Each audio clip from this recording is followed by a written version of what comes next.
اللي اعرفه عن الليبراليه اللي هو الدكتور حمزاوي اللي هو ليبرالي. ما عنديش فكره عن الليبراليه اساسا. مش عارف والله، اصل ماليش في الكوره والله.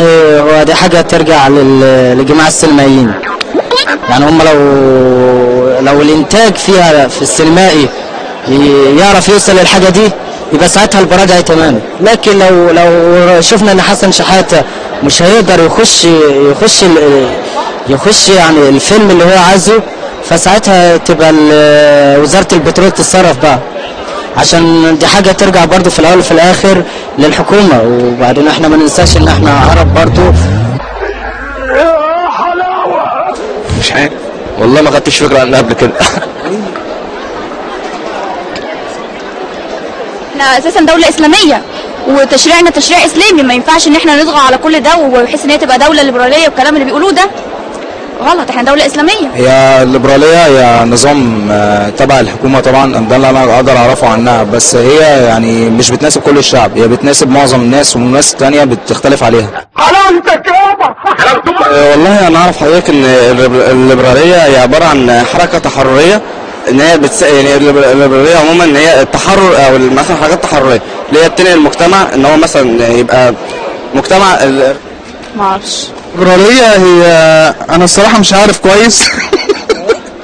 بس يعني ايه الليبراليه؟ اللي هو القانوني بس هي عباره عن فكر متجدد مثلا. من انتم؟ حريه بمعنى بسيط قوي، حريه. الليبراليه مفهوم للحريه بس يمكن يكون بيتفهم غلط.